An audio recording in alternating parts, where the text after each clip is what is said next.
2장 1절로 10절까지 함께 보시도록 하겠습니다. 제가 한 절, 여러분이 한 절 교독하십니다. 무익하나마 내가 부득불 자랑하노니 주의 환상과 계시를 말하리라. 내가 그리스도 안에 있는 한 사람을 아노니 그는 14년 전에 셋째 하늘에 이끌려 간 자라. 그가 몸 안에 있었는지 몸 밖에 있었는지 나는 모르거니와 하나님은 아시느니라. 내가 이런 사람을 아노니 그가 몸 안에 있었는지 몸 밖에 있었는지 나는 모르거니와 하나님은 아시느니라. 그가 낙원으로 이끌려 가서 말로 표현할 수 없는 말을 들었으니 사람이 가히 이르지 못할 말이로다. 내가 이런 사람을 위하여 자랑하겠으나 나를 위하여는 약한 것들 외에 자랑하지 아니하리라. 내가 만일 자랑하고자 하여도 어리석은 자가 되지 아니할 것은 내가 참말을 함이라. 그러나 누가 나를 보는 바와 내게 듣는 바에 지나치게 생각할까 두려워하여 그만두노라.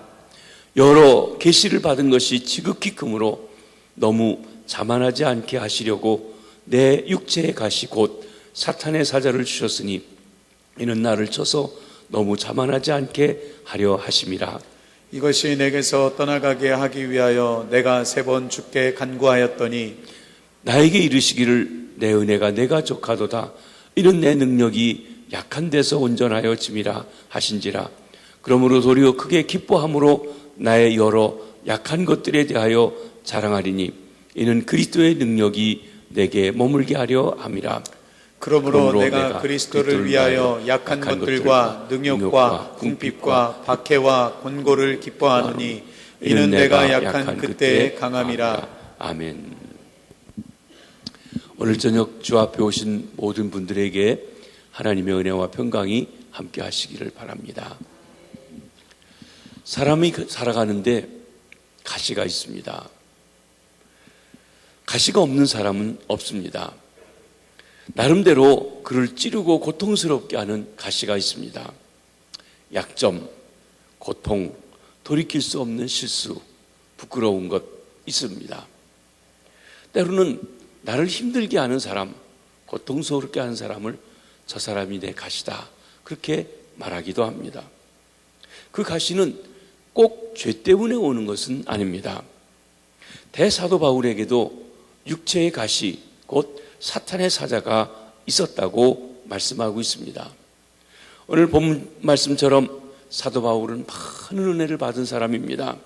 그는 계시를 보았습니다. 그는 하나님이 계신 3층전까지 끌려 올라갔습니다. 3층전. 이스라엘의 옛 고대인들, 유대인들은 하늘을 셋으로 구분해서 첫째 하늘에는 해와 달과 별이 있고 둘째 하늘에는 비, 바람, 우박 이런 것들이 담겨져 있고 셋째 하늘에 하나님이 있다고 했습니다. 그래서 창세기 1장부터 태초에 하나님이 천지를 창조하시니라고 할 때 하늘은 하나가 아니라 항상 복수형으로 쓰여져 있습니다. 어떤 외경에는 9층천도 있고 여러 하늘에 대한 것을 말씀하는데 3층천에 갔다는 것은 하나님이 계신 곳, 즉 천국에 다녀왔다 하는 것입니다. 그는 신비로운 경험을 했습니다. 낙원에 이끌려 갔다고도 표현했습니다. 거기서 본 것이 얼마나 신비로운지 말로 표현할 수가 없었다고 그랬어요. 왜냐하면 무슨 말을 할지 이 땅에서 표현해 본 적이 없는 그런 황홀한 것을 보았다고 표현하고 있는 것입니다. 정말 신비로운 체험을 했습니다. 그런데 그가 스스로 고백한 것을 돌아보면 이렇게 큰 은혜를 받았음에도 불구하고 그의 육체에 가시가 있어 사탄의 사자처럼 그를 괴롭혔다고 했습니다. 7절 하반절에 보면 내 육체의 가시 곧 사탄의 사자를 주셨으니 그랬습니다. 사도 바울에게 있어서 육체의 가시는 무엇입니까? 지금까지 여러 학자들이 많은 설명을 해왔습니다. 그 학설을 다 말할 필요는 없고 결론적으로 제가 생각할 때 가장 이해가 될 수 있는 부분은 사도 바울에게 안질이 있었던 것으로 보여집니다.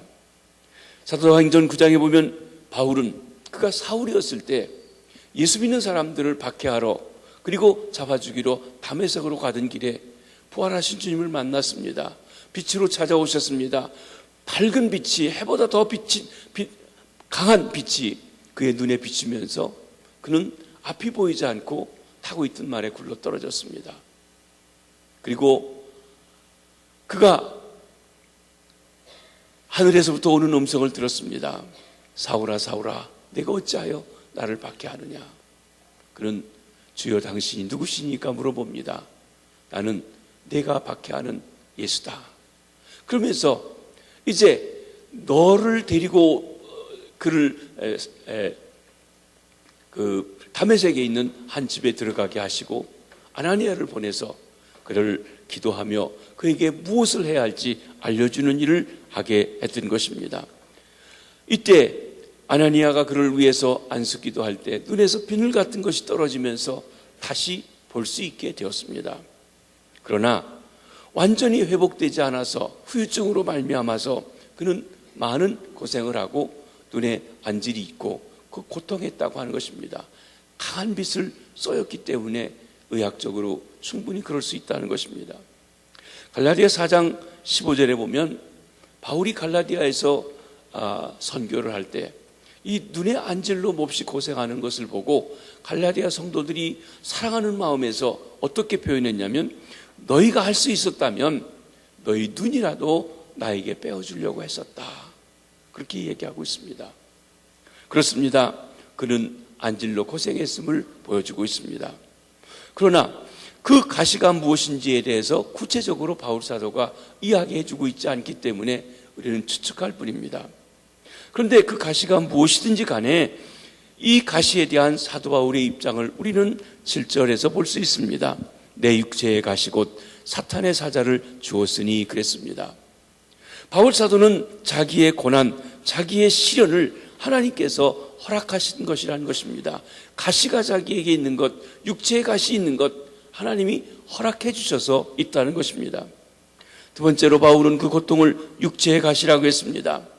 여러분, 우리가 살아가다가 그 들판에서 가시를 찔리는 경우를 한번 생각해 보십시오. 우리 몸에 고통을 주지만 생명을 앗아갈 만한 그런 것은 아닙니다. 가시는 어떤 들판이나 자라고 누구에게나 바뀔 수 있는 평범한 것이기도 합니다. 가시는 우리 발이나 손을 괴롭게 하는 대단히 성가신 것입니다. 그것 때문에 죽는 건 아니지만 가시가 찔리면 어떻습니까? 이게 빼내질 때까지 계속 간적거리고 힘들고 어려운데 이게 안 빠지면 그냥 가지고 살아가야 할 그런 고통스러운 것이라는 것입니다. 바울은 이 고통을 사탄의 사자라고도 표현했습니다. 이 사자는 사탄이 아니라 사탄의 심부름을 하는 시종 중에 하나라고 하는 것입니다. 욥기에 보면 사탄이 하나님의 허락하심 속에 욥을 치고 있습니다. 그와 같이 바울에게도 사탄의 사자가 고난을 주어서 그를 괴롭게 하는 부분이 있다는 것입니다. 하나님께서 풍성한 은혜와 신비한 체험을 한 바울에게 육체의 가시를 남겨두시고 계시고 그리고 그에게 육체의 가시를 허락하신 이유는 무엇일까요? 그 가시와 함께 주시는 하나님의 은총은 무엇입니까? 사랑하는 성도 여러분, 여러분의 삶에 있는 가시는 무엇입니까? 여러분의 몸에 있는 가시는 무엇입니까? 여러분의 가정에 있는 가시는 무엇입니까? 그 가시와 함께 우리에게 주시는 하나님의 은혜, 하나님의 은총은, 축복은 또한 무엇입니까? 오늘 함께 살펴보며 은혜를 나누고자 합니다. 첫째로는 겸손의 은총을 주십니다. 오늘 본문 7절을 한번 같이 읽어보시겠습니다. 시작. 여러 계시를 받은 것이 지극히 크므로 너무 자만하지 않게 하시려고 내 육체의 가시 곧 사탄의 사자를 주셨으니 이는 나를 쳐서 너무 자만하지 않게 하려 하심이라. 우리 주님께서는 우리 삶을 균형 있게 하는 법을 알고 계십니다. 만약에 우리가 계속 축복만 받고 모든 일이 잘 되게만 하고 승승장구로 승리하게만 한다고 하면 우리가 교만해질지도 모릅니다. 그래서 주님께서는 우리에게 축복도 주시지만 짐도 주시고 좋은 것도 주시지만 어려운 일도 감당하게 하신다는 것입니다. 하나님께서 우리를 푸른 초장으로 인도하시고 쉴만한 물가로도 인도하시지만 사망의 음침한 골짜기로도 이끌어 가시고 우리에게 경각심을 갖게도 하신다는 것입니다. 그렇습니다. 바울에게 육체의 가시를 허락하신 것은 여러 계시를 받은 것이 너무 크기 때문에 주셨다는 거예요. 아이러니하죠. 은혜를 많이 받았으면 문제가 없을 것 같은데 은혜를 너무 많이 주셨기 때문에 자만하지 않도록 하기 위해서 깨닫도록 자만하지 않도록 가시를 주셨다고 한 것입니다. 하나님께서 우리를 높이실 때 우리는 우리 자신을 스스로 높이게 됩니다. 따라서 자기도 모르는 사이에 교만하게 됩니다.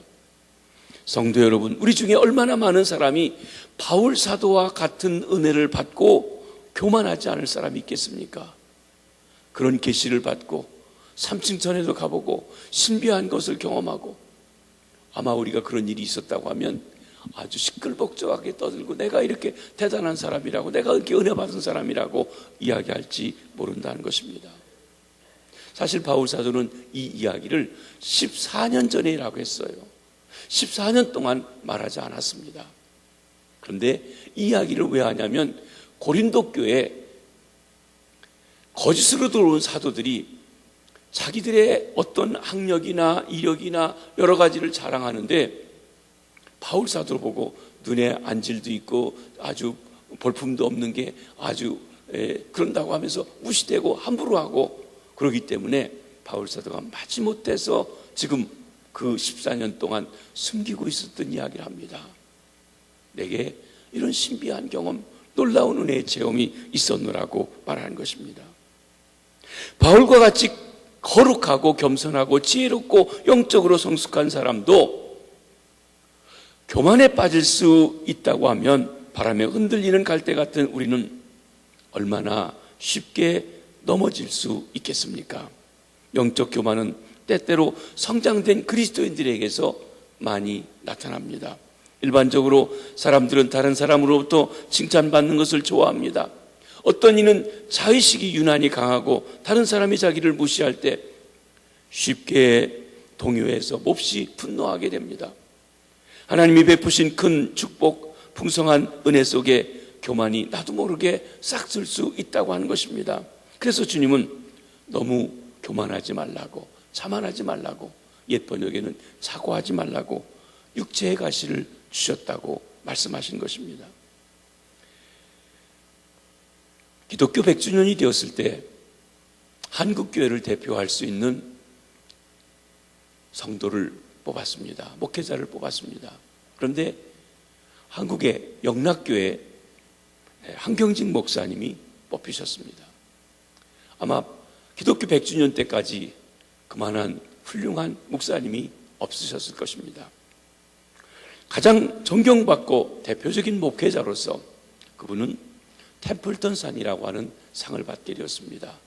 템플턴상은 목회자들에게 주어지는 마치 노벨상과 같은 그런 아주 훌륭한 이들에게 주어지는 상입니다. 그런데 그분이 그런 상을 받게 된 것을 축하하는 자리에서 인사 말씀을 하시는 그 한경직 목사님이 이런 말씀을 하셨다는 것입니다. 여러분들, 저는 이 상을 받을 만한 자격이 없는 사람입니다. 저는 죄인입니다. 저는 신사참배했던 사람입니다. 강압에 따라서 어쩔 수 없이 신사참배하는데 동조했던 사람입니다. 그런데 그게 너무 부끄러워서 겸손히 주님을 섬길 수밖에 없었습니다. 하나님이 내게 은혜를 주셨습니다. 그것 때문에 평생 교만할 수 없었습니다 하고 이야기했다고 하는 것입니다. 그렇습니다. 교만은 패망의 선봉장입니다. 잠언 16장 18절에 있는 말씀을 한번 보시겠습니다. 시작. 교만은 패망의 선봉이요 거만한 마음은 넘어짐의 앞잡이니라.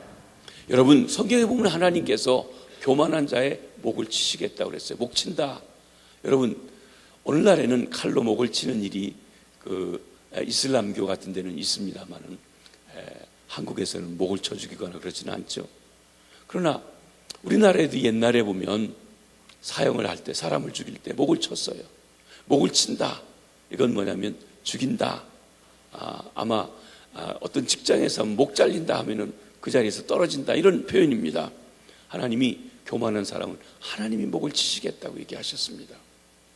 여러분, 사탄, 하나님을 거스리는 자, 처음부터 그렇게 한 것이 아니라 천사가 있었는데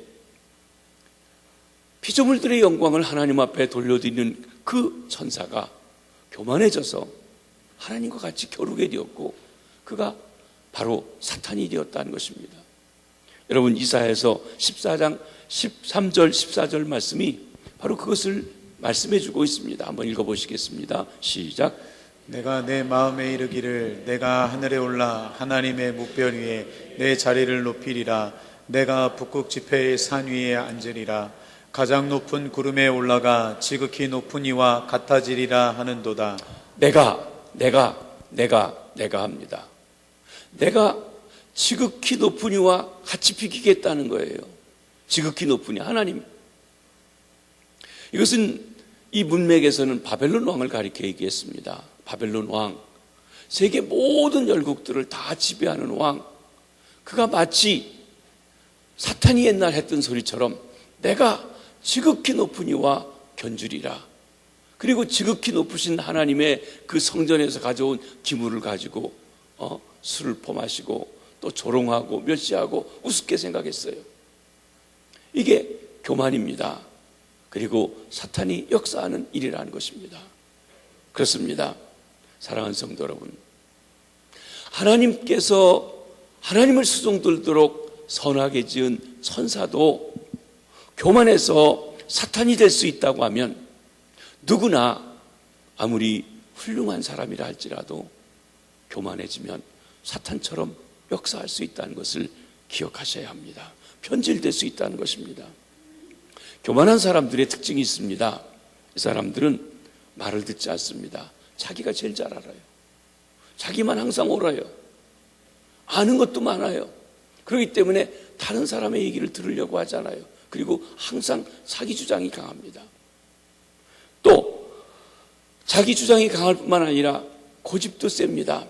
왜냐하면 다 자기가 제일 잘 알고 제일 맞다고 생각하기 때문에 다른 말을 들으려고 하지 않는다는 것입니다. 교만하기 쉬운 사람이 누구입니까? 교회로 보면 직분이 높고 나쁜 것은 없지만 중직자일수록 교만하기가 쉽습니다. 예를 들면 평신도보다는 집사가 교만하기 쉽고, 집사보다는 안수집사가 교만하기 쉽고, 안수집사보다는 권사나 장로님이 교만하기 쉽고, 장로님들 중에서도 좀 위로 갈수록 더 교만하기 쉽고, 또 교역자들도 그렇고요. 교역자들 중에서 작은 교회 목사보다는 큰 교회 목사가 교만하기 쉽고 그런 것입니다. 그렇습니다. 여러분, 직분이 중할수록 교만할 수 있다는 것입니다. 또 남보다 나은 조건을 가지고 있는 사람이 교만하기 쉽습니다.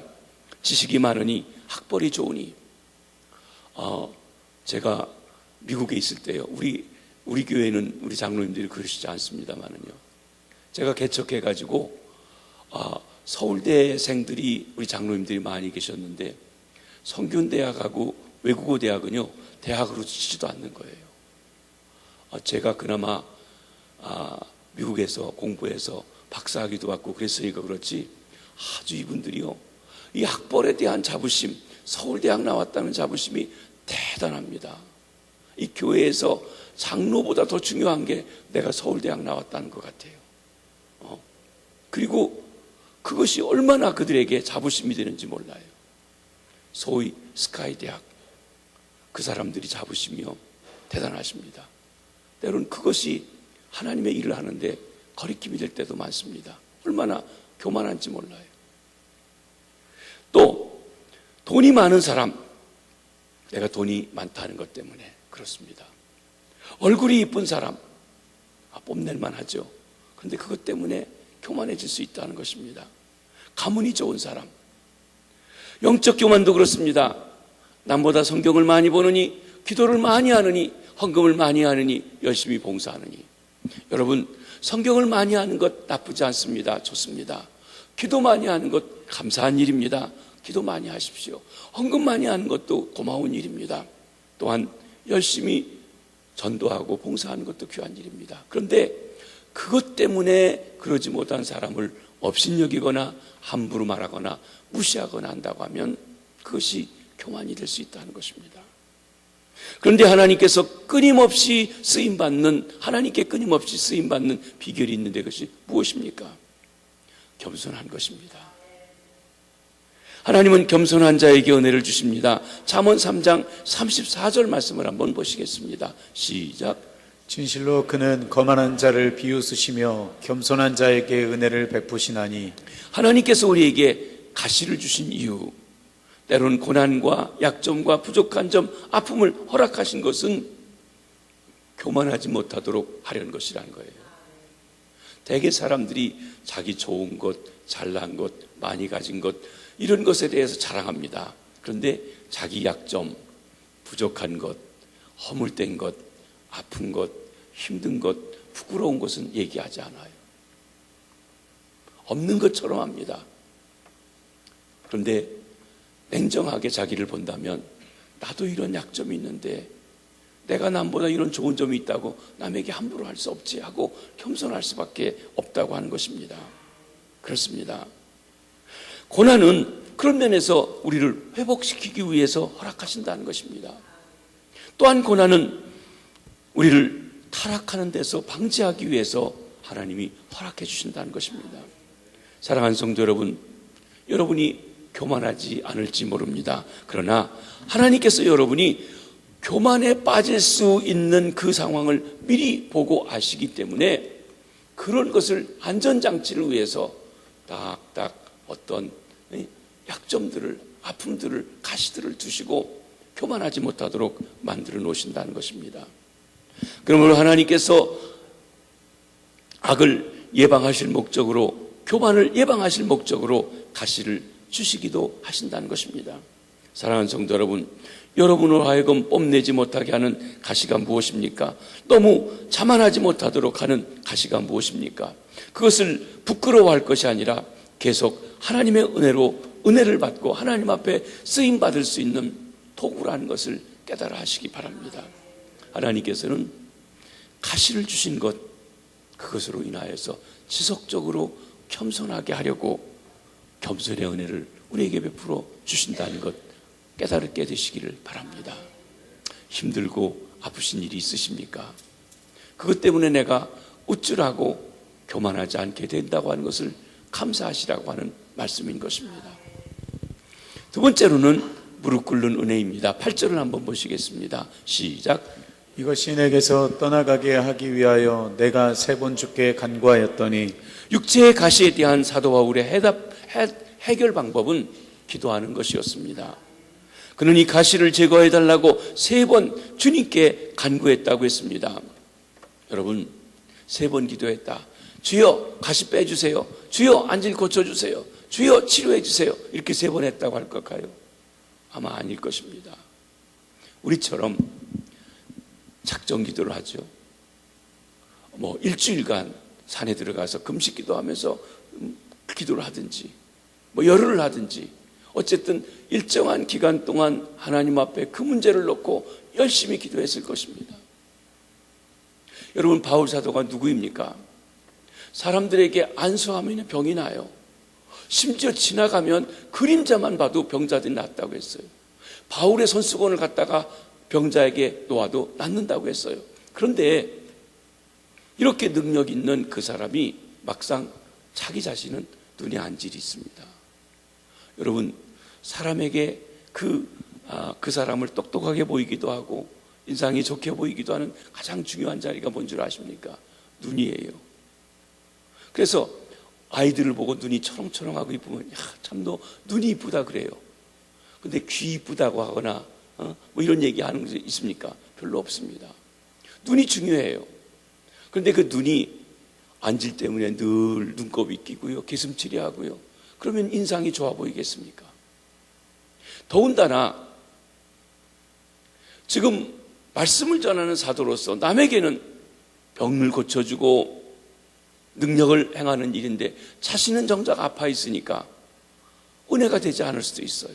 그렇게 바울 사도가 기도했을 겁니다. 하나님이 저를 써서 많은 사람들의 병자를 고치게 하시니 감사합니다.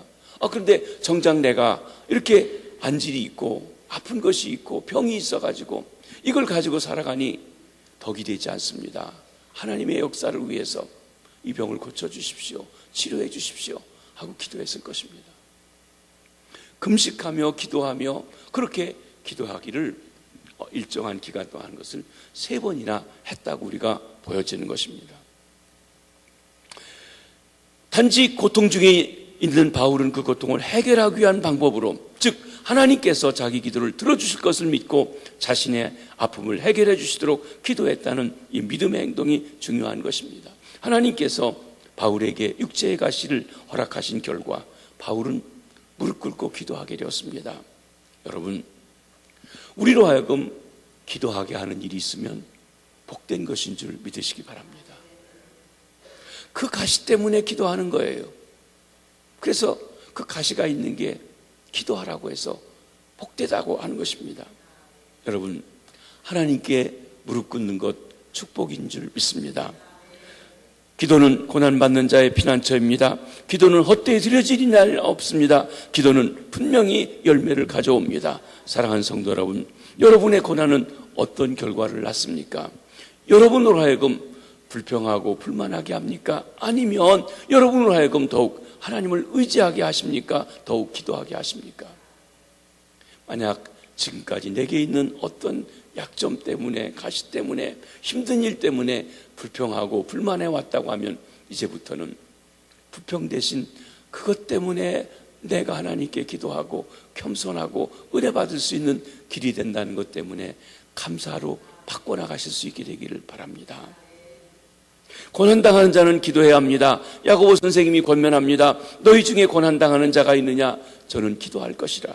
시편에도 말씀하십니다. 환난 날에 나를 부르라. 내가 너희를 건지리라.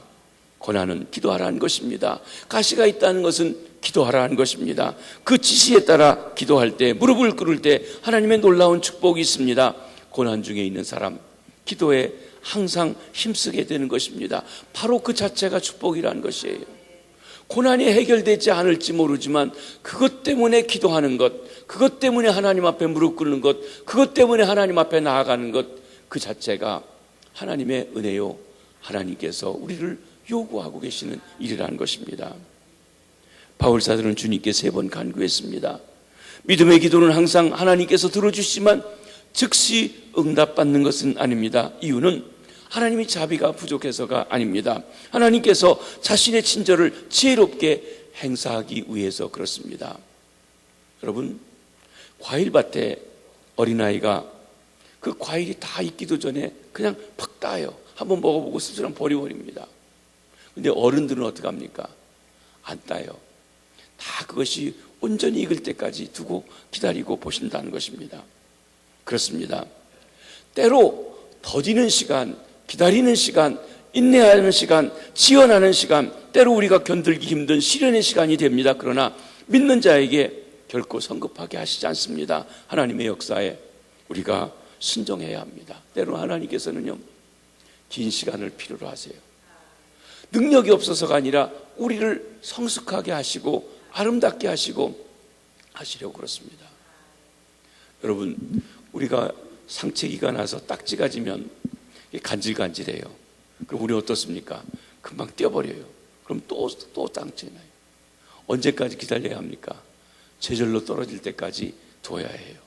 근데 그때까지를 못 기다리는 것이에요. 하나님께서 때로는 우리에게 당장 해결해 주실 수 있는 문제를 길게 하실 때가 있어요.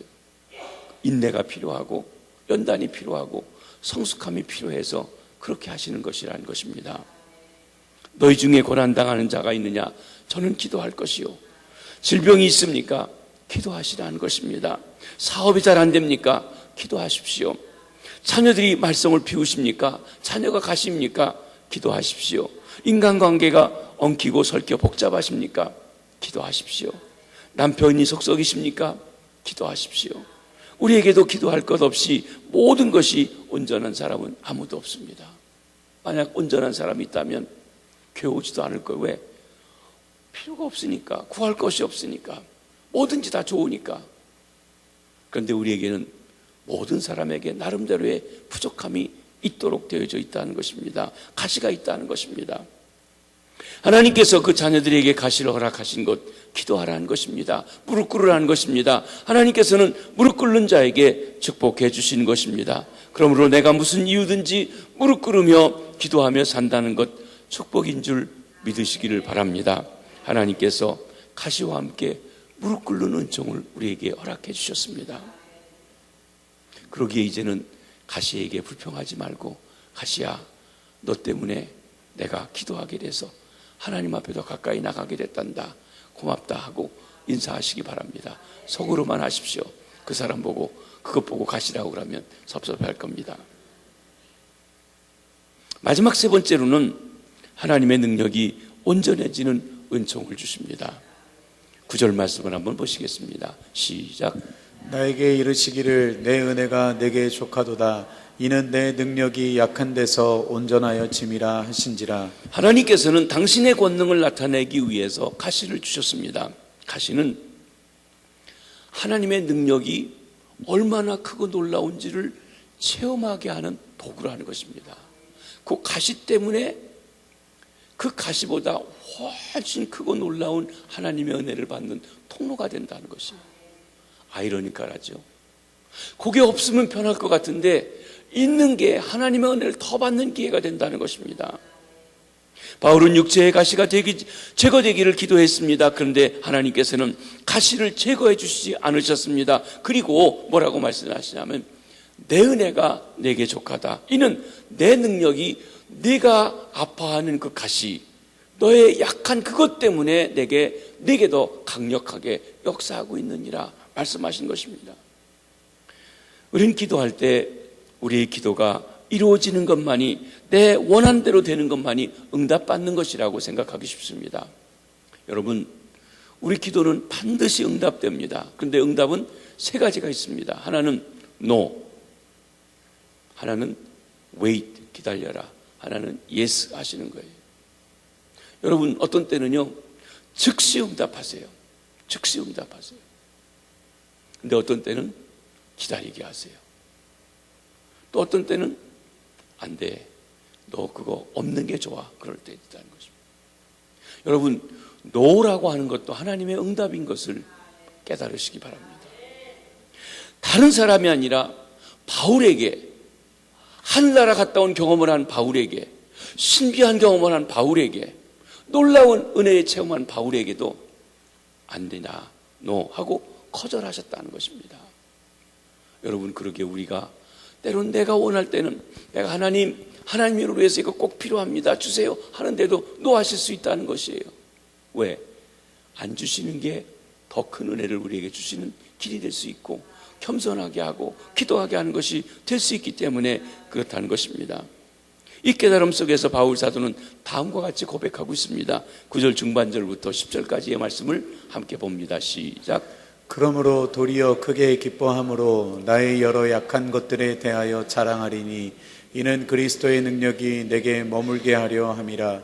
그러므로 내가 그리스도를 위하여 약한 것들과 능욕과 궁핍과 박해와 곤고를 기뻐하노니 이는 내가 약한 그때의 강함이라. 바울 사도가 깨닫게 되었습니다. 그래서 자기 좋은 학벌, 좋은 가문, 또 좋은 선생님 밑에서 공부한 것, 훌륭했던 경험, 또 지금 하늘나라 갔다 온 이 신비한 체험, 이런 것을 자랑하지 않았어요. 14년 동안이나. 오히려 그가 고난받고 환난받고 주님 때문에 고통받고 한 것만 오히려 자랑하고 그렇게 보였어요.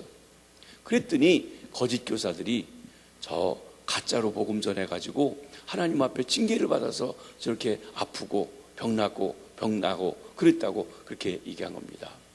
여러분, 가끔 우리 성도님들 중에서 어떤 병이 나면, 암이 생기든지 하면 내가 큰 죄인인 것처럼 아주 이렇게 숨기려고 하시는 거예요.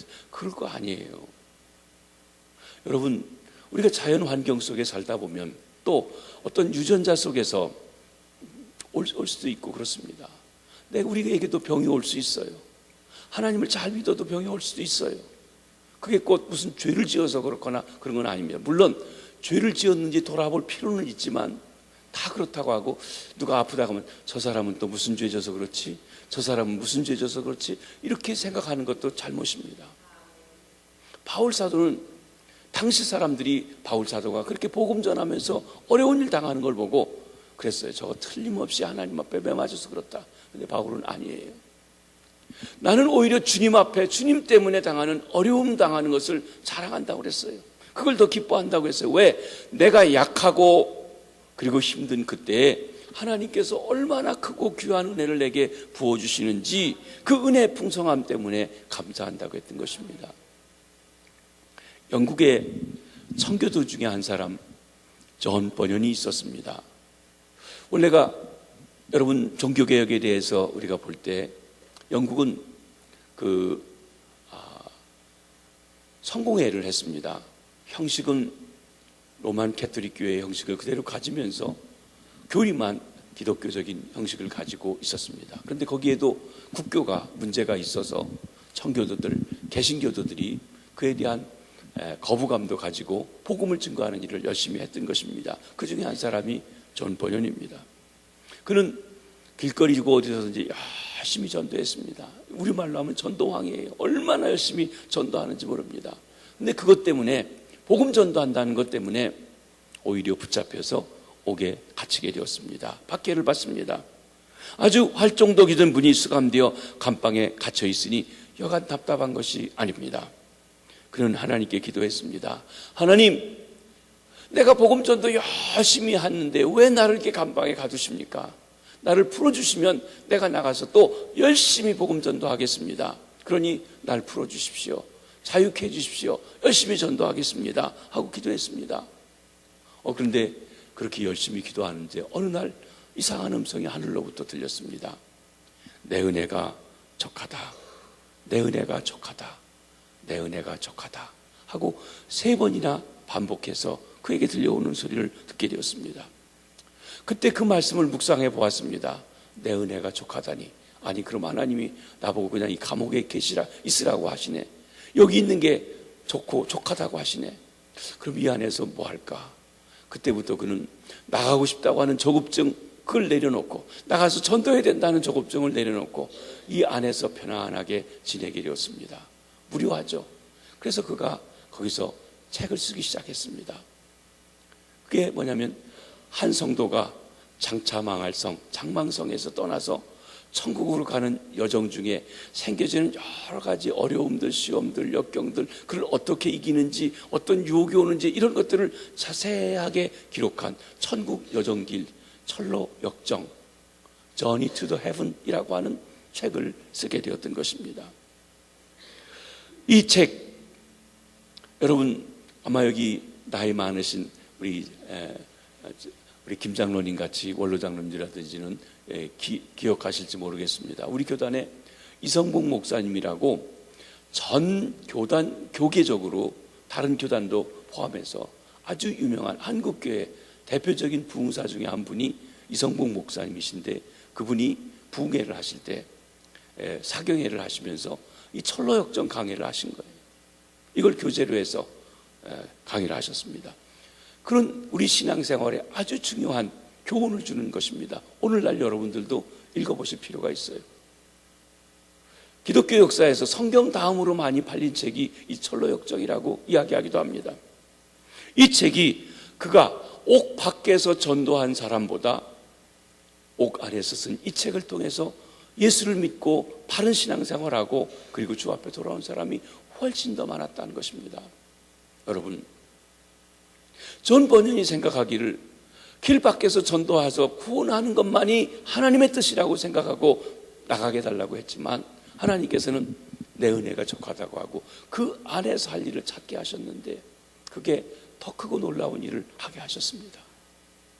그러니까 때로는 내가 원하는 대로 안 하고 내가 원치 않는 일을 하게 할 때 그 일에서 하나님의 뜻이 무엇인지 찾고 행하게 되면 더 크고 놀라운 일을 이룰 수 있다는 것을 보여주시는 것입니다. 사랑하는 성도 여러분, 하나님께서 우리에게 이처럼 족한 은혜를 주신다는 것, 예비하고 계시다는 것 믿으시기를 바랍니다. 제가 미국에 있을 때 하루는 방송을 듣게 되었는데 LA의 미랄 선교회, 장애인 선교회를 담당하시는 김흥덕 목사님이 간증하는 소리를 들었습니다. 차를 타고 가다가 들으면서 제가 차를 내릴 시간에도 내리지 않고 끝까지 그 간증을 듣게 되었습니다. 간증의 핵심은 이것입니다. 이 김흥덕 목사님 아들 중에 다운 증후군이 들린 아들이 하나 생겼어요. 장애인이 생긴 거예요. 하나님 앞에 항의를 했습니다. 하나님, 내가 주의 종이고 하나님의 복음을 증거하는 사람이고 주를 위해 살아가는데 왜 나에게 이런 장애인을 주십니까? 다운 증후군 아들을 주십니까? 항변하듯 불평하듯 하나님을 원망했습니까? 하나님, 내가 뭐 잘못해서 이런 아들을 나에게 주셨습니까? 하고 항변했습니다. 그렇다고 해서 그 아들이 어떻게 되는 거 아니잖아요. 당장 고쳐지는 거 아니잖아요. 그러니까 그 다음 단계로 그 아이 때문에 그 아이와 같은 증상을 가진 사람들, 장애인들을 모아서 선교하기 시작했습니다. 그게 LA 미랄 선교회입니다. 그런데 이 장애인들을 선교하면서 그가 일반 성도들을 목회하던 것과는 다른 은혜를 받았습니다. 훨씬 더 크고 놀라운 은혜를 받게 되었습니다. 그러면서 그는 하나님의 큰 사랑을 깨닫고 이제는 간증을 할 때, 하나님, 제게 다운 증후군 들린 아들을 맡겨주셔서 감사합니다 하고 이야기하는 것을 보았습니다. 그렇습니다.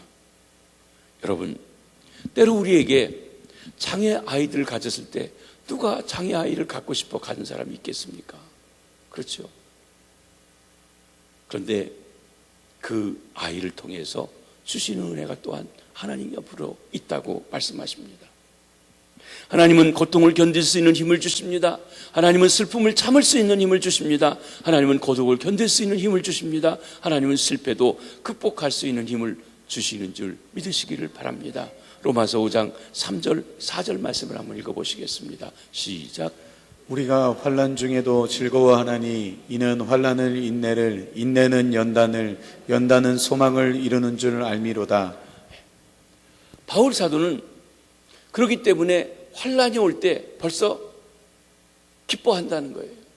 어려움이 내게 닥쳐올 때 하나님 앞에 감사한다는 거예요. 여러분, 어려움이 올 때, 역경이 올 때, 고통이 올 때 감사부터 하십니까? 처음에는 안 되실 거예요, 우리가. 그런데 바울 사도처럼 이 은혜를 깨닫고 나서는 그렇게 하고 있다는 것입니다. 왜 그렇습니까? 환난 중에도 즐거워하는데 이유는 환난이 인내를 가져오게 하고 그것 때문에 내가 참고 견디는 힘을 갖게 되고 참고 견디다 보면 연단을 가져오고, 연단이란 말이 우리 캐릭터, 인격을 단련시켜서 하나님이 쓰실 만한 겸손한 인격, 아름다운 인격, 하나님의 빛을 드러낼 수 있는 그런 인격이 되고, 그런 인격이 되면 하나님이 주시는 축복을 이루는, 소망을 이루는 줄 안다는 것입니다. 그렇습니다. 그러니까 어떤 사람이든 하나님이 복을 받을 만한 그 단련이 되어야만 하나님이 주시는 그것이 주어지는데, 그것이 무엇 때문에 오냐면 고난을 통해서, 단련 과정을 통해서 오게 되지 그냥 오는 게 아니라는 것이에요. 나는 변하지 않고 나는 거꾸로 하면서도 하나님 앞에 축복 달라, 하나님이 그렇게 복이 오는 게 아니라는 것이에요. 어려움을 통해서 단련하고 연단해서, 그래서 내가 하나님 앞에 아름다운 연단을 갖게 될 때, 그때 그 일을 주신다는 거예요. 그걸 알기 때문에 어떤 어려움이, 하나님이 이번에는 또 어떤 축복을 주시려나 하고 바라본다는 것입니다. 그래서 어느 분은 그랬습니다. 고난은 변장된 축복이다. 다른 모습으로 오는 축복이라는 것이에요. 그런데 그걸 알면 그 고난이 올 때도 기뻐하고 감사하고 그를 통해서 나아갈 수 있는데, 그렇지 못하면 원망하고 그러다 보면 그 기회를 놓쳐버린다는 것입니다. 환난 가운데 즐거워할 수 있는 족한 은혜를 그는 누리고 있습니다. 그런데 하나님께서 우리에게 은혜만 주시는 것이 아닙니다. 가시도 주십니다. 특별히 은혜 받고 나면, 큰 축복을 얻고 나면 우리에게 꼭 가시가 옵니다. 힘들게 하는 사람도 있습니다. 어렵게 하는 일도 있다는 것입니다. 계속해서 하나님은 이는 내 능력이 약한 데서 온전하여 짐이니라 말씀하셨습니다. 그 뜻은 가시가 있을지라도 이를 잘 극복할 수 있는 힘을 주신다는 겁니다. 뿐만 아닙니다. 오히려 그 가시로 말미암아 주님의 능력이 그 생활에서 온전히 이루어져서 하나님이 쓰실 만한, 귀하게 쓰실 만한 그릇이 되게 하신다는 말씀인 것입니다. 많은 사람에게 축복이 되게 하는 은혜를 주십니다. 하나님의 능력은 약한 데서 온전하여지는 것입니다. 이는 여러 가시와 같은 고통, 질병, 슬픔, 고독, 환난 같은 것들로 말미암아 인간이 약해집니다. 그 약함을 깨닫게 됩니다. 그때 주님께서 주님을 온전히 의지하게 하십니다. 그러면 그리스도의 능력이 바로 온전히 나타나는 것입니다. 그래서 인간이 스스로 강하다고 생각할 때는 그리스도의 능력이 인간 가운데 온전히 나타나지 못합니다. 여러분, 토기장이가 그릇을 빚을 때 우리 교인들 중에도 또 이 김해에 그릇을 만드시는 분들이 있어요. 그 예술을 하시는 분들은 그게 아주 참 멋지고 또 평생 하시는 그런 업이 되시기도 하십니다. 그런데 여러분, 토기장이가 그릇을 잘 만들려고 하면은요, 흙이 부드러워야지 돼요. 흙이 뻣뻣하거나 그 안에 뭐가 들어있으면 잘 나오지가 못합니다. 무슨 말입니까? 우리가 하나님 앞에 부드러워야 하나님이 쓰실 수 있지, 퉁퉁해가지고 뭔가 이렇게 울퉁불퉁한 게 있으면 이쁜 그릇이 안 된다는 것이에요. 육체의 가시로 말미암아 우리의 심령의 상처를 입을 때, 상한 갈대처럼 약해질 때 주님의 능력이 온전하게 나타납니다. 그 까닭은 고통의 가시로 말미암아 인간이 약해질 때 하나님을 사모하게 되고 그 심령은 하나님을 찾게 되기 때문에 그렇습니다. 여러분, 아버지에게서 유산을 물려받아 가지고 나갔던 아들 언제 돌아왔습니까? 돈 벌어 가지고요. 아마 그 아들이 돈을 나가서 많이 계속 벌었으면 아버지 집에 절대로 안 들어왔을 것이에요. 돈 떨어지고 친구 떨어지고 먹을 것 떨어지고 굶어 죽게 되었으니까 아버지 생각하고 돌아온 것이에요. 그에게는 아버지 집에 돌아오는 것이 복입니다. 그리고 나가서 고생해 본 것이 아버지가 얼마나 좋은 것인지 깨닫게 되었다는 것이에요. 그렇습니다. 탕자가 어려움에 직면하게 되었을 때에야 아버지의 집을 생각하는 것입니다. 우리가 어려워야 하나님 아버지를 생각해요. 너무 잘 모든 일이 형통하면 아버지를 생각하지 않는 것입니다. 인간의 심령이 그렇습니다. 그리고 인간의 심령이 약해질 때는 자연히 그 마음이 겸손해집니다. 겸손할 때는 그 마음에 하나님이 영이 역사하시고 은혜가 임하시고 또 하나님께서 놀라운 축복을 허락해 주시는 것입니다. 그러므로 사도 바울은 이 체험 속에서 나는 오히려 약한 것들을 사랑한다고 고백할 것입니다. 사랑하는 성도 여러분, 우리는 약한 건 숨기죠. 사랑하지 않죠. 내가 힘들었던 일들은 말하지 않으려고 하죠. 그런데 사실은 그때 그 일이 있었기 때문에 하나님께서 우리에게 은혜를 주시고 함께 하시고 놀라우게 역사해 주시는 것입니다. 그렇습니다. 그리스도의 능력이 약할 때 머물기 때문에 그렇습니다. 그러기에 오히려 나는 약한 것들을 기뻐하고 능욕과 궁핍을 기뻐하며 핍박과 고난을 기뻐한다고 말하고 있습니다. 왜 그렇습니까? 내가 약할 때 곧 의지하는 예수 그리스도로 말미암아 진정 강함이 일어나기 때문에 그런 것입니다. 인간은 약해질 때 겸손합니다. 건강하던 사람이 중병에 걸리면 그때 겸손해집니다. 세력이 있던 사람이 그 세력이 없어지면 겸손해집니다. 돈이 많던 사람이 사업의 실패로 돈을 다 잃어버리게 되면 그때 겸손을 깨닫게 됩니다. 인간은 약해질 때 그 생각이 깊어집니다. 인생의 문제를 탐구하게 됩니다. 그리고 가장 본질적인 것이 무엇인지, 무엇이 중요한지 그때서야 생각해 보게 된다고 하는 것입니다. 모든 육체는 풀과 같고 그 영광은 꽃과 같습니다. 요즘에 우리 전직 두 대통령이 감옥에 계십니다. 재판을 받습니다. 그 공과 과에 대해서는 제가 말하고 싶지는 않습니다. 그리고 역사가 또 바뀌고 나면 어떤 결과가 올지는 모르겠습니다. 그러나 한 가지는 한때는 그렇게 정말 아름다운 꽃처럼 피어졌는데 어느 시간이 지나고 났더니 그 꽃이 다 시들어버리고 말았습니다. 인간의 부귀영화가 마찬가지입니다. 그렇습니다. 재벌이라고 떵떵거렸는데 그것이 부끄러움이 될 때도 있습니다. 여기 인생이 무엇입니까?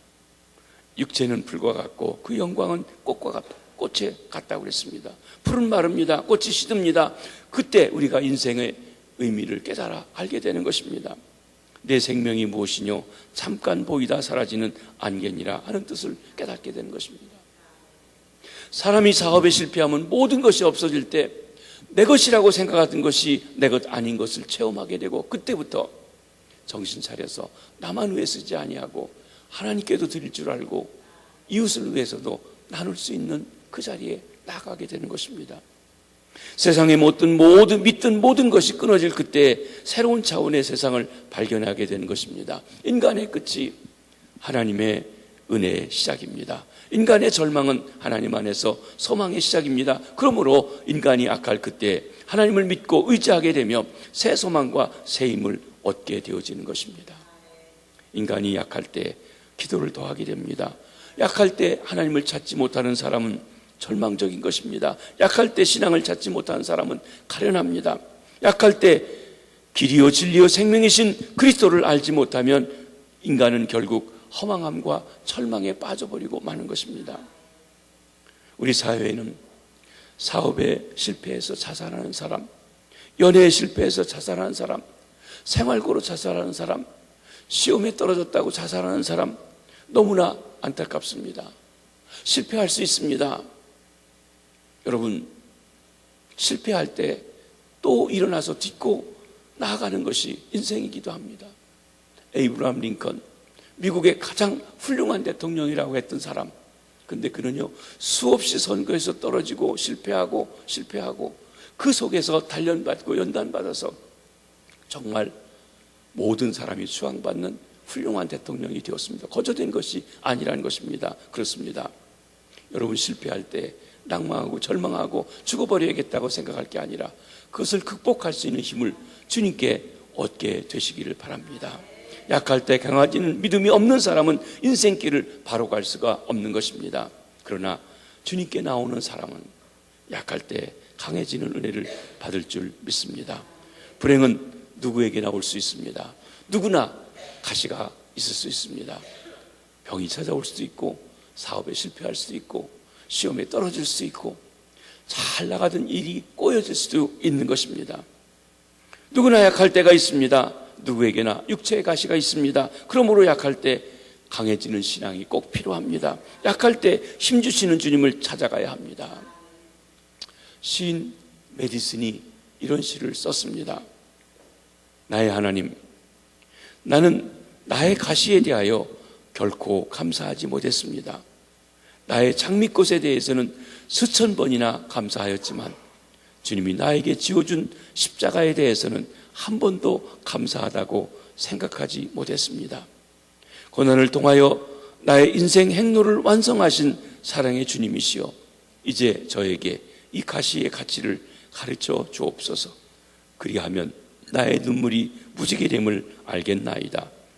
그리고 나서 나에게 고난당한 것이 내게 유익이라고 말할 수 있게 해 주옵소서. 이 메디슨의 기도가 저와 여러분의 기도가 되실 수 있게 되길 바랍니다. 우리가 평생 동안 한두 가지의 가시는 계속 뽑지 못하고 살아가야 할지 모릅니다. 어느 의사 선생님이 병에 대해서 그러더라고요. 무병장수란 말은 없다고, 그 꿈꾸지 말라고. 일병장수, 이병장수. 오히려 병이 하나쯤 둘쯤 있을 때 그것 때문에 먹는 것도 제한하고 절제하고, 병이 있으니까. 그러니까 안 나아서 준다고만 하지 말고 다 온전히 건강하려고만 하지 말라는 것이에요. 그걸 가지고 살아가는 방법을 깨달을 필요가 있어요. 내게 가시가 있을 때 그 가시와 함께 살아가는 방법도 알 필요가 있다는 것입니다. 가시 위에 장미꽃이 피어져 있습니다. 장미꽃 밑에는 반드시 가시가 숨겨져 있습니다. 그렇습니다. 가시 위에 피는 장미를 우리는 찾습니다. 놀라운 기쁨과 평안을 주시는 하나님의 은혜와 능력을 체험합니다. 가시를 안고도 가시가 없는 사람보다 더 큰 일을 행하는 능력자가 되는 체험을 날마다 하시면서 살아가실 수 있게 되길 바랍니다. 어떤 이유든 자신의 연약함을 피곤하지 마시기 바랍니다. 절대로 우리 가시를 가지고 불평하지 마시기 바랍니다. 오히려 그 아픔, 연약함을 인해서 주님께 더 가까이 나가십시오. 주님께 나아가 절망과 연약함을 모두 내려놓고 기도하시기 바랍니다. 그리고 바로 이러한 연약함 때문에 우리가 주님을 알고 사랑하게 된 것을 자랑할 수 있게 되기를 바랍니다. 우리의 약함이 주님의 강함입니다. 내 약함이 주님이 나를 통해서 놀라운 일을 하시는 통로입니다. 고백하시게 되기 바랍니다. 가시 때문에, 약함 때문에 오히려 주님께 더 가까이 나아가 새 힘을 얻어 더 높이 날아오르시는 주님의 성도님들 되시기를 주의 이름으로 축원합니다. 우리 다 일어나셔서 우리 찬양 한번 같이 부르시고 함께 기도하시겠습니다.